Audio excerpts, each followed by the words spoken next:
Herkese selam. Bugün tam bir şifa kaynağı, kolajen deposu, ilikli kemik suyu nasıl yapılır?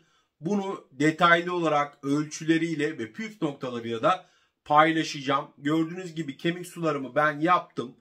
Şurada arkamda görmüş olduğunuz şekilde de karton bardaklarını doldurdum.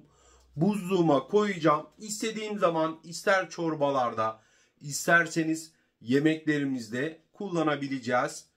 Kolajen biliyorsunuz el, ayak gibi kırıklarda da çok faydalı ve gerçekten de iyileştirici etkisi var. Bunu aile bireylerinde de bizler yaşadık daha önce. Olanlara da şimdiden geçmiş olsun diyorum. Hem de yemeklerinize büyük bir lezzet katıyor. Hem de kışın biliyorsunuz insan hastalanabiliyor.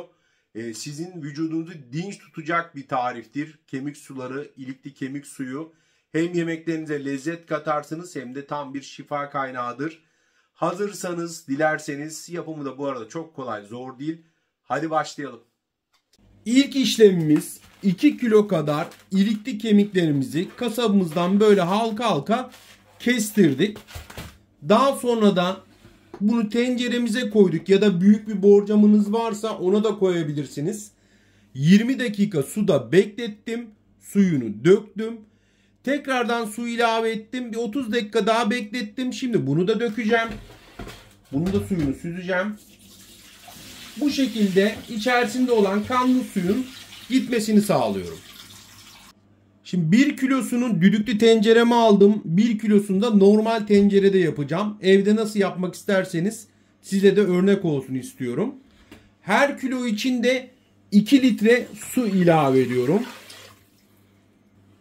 Bu da ikinci litresi. Yani evde zaten büyük bir tencereniz varsa hani 2 kiloyu çok geniş büyük bir tencerede zaten yapabilirsiniz. Diğer türlü 4 litre suyu ben 2 kilo ilikli kemik suyuna kemiğe eklemiş olsam tencere taşar. Bu da ikinci. 1 tatlı kaşığı tuz. Eğer varsa elinizde kaya tuzu koyun. Şu an elimde kaya tuzu olmadığı için normal tuz ilave ediyorum ben de. 4 adet tane karabiber. Defne yaprağınız varsa 1-2 adet defne yaprağı da koyabilirsiniz. Kaynayana kadar, fokurdayana kadar her ikisini de yüksek ateşte kaynatıyorum.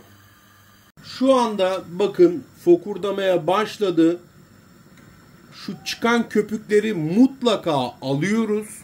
Ocağımı da şimdi en kısık ateşe aldım. Kapağını kapatıyorum.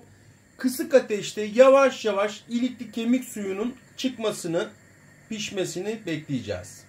Düdüklü tenceremde de yine aynı şekilde bakın köpükleri alıyorum. Kapağını da kapatıyorum. Düdüklüde et ve tavuk kısmını alıyorum. En kısık ateşe alıyorum. Düdüklü tencere için 1 saat 45 dakika en kısık ateşte bu şekilde haşlayacağım. Bu süre yeterli oluyor düdüklüde ama normal tencerede bu süre tabii ki uzayacak. Düdüklüde fokurdadıktan sonra köpüklerini aldık. Ocağımızı en kısık ateşe aldık. 1 saat 45 dakika yeterli oluyor. Evet, düdüklü tenceremizde ilikli kemik suyumuz hazır. 1 saat 45 dakika kısık ateşte pişirdik. Diğerinde 2 saat 45 dakika, 1 saat daha fazla sürdü.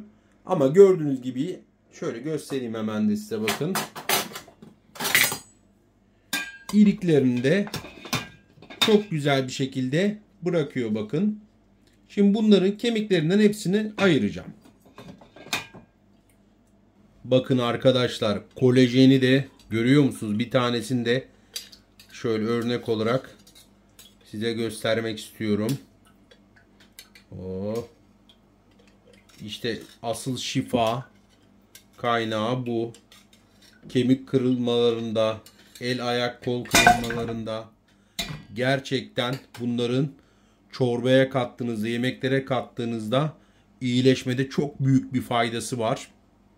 İlikli kemik sularımızın şimdi soğumasını bekliyorum. Soğuduktan sonra da nasıl saklayacağımızı göstereceğim. Kemik sularımızı böyle karton bardaklara doldurdum. Soğudu da buzluğuma koyacağım. Buzlukta da donduracağım. İstediğiniz zaman siz de evinizde bu şekilde yaparak çorbalarınızda, yemeklerinizde kullanabilirsiniz. Hem kolajen deposudur hem de tam bir şifa kaynağıdır. Aynı zamanda da yemeklerinize de büyük bir lezzet de katacak. Serkan'ın Mutfağı yemek kanalımıza, ailemize katılın. Videolarımızda böyle birçok pratik yemek tarifini anlatımlı ölçüleriyle, detaylarıyla bulabilirsiniz. Sizleri seviyorum. Görüşmek üzere. Buzluğuma da koydum. Buzluğumda da donduracağım.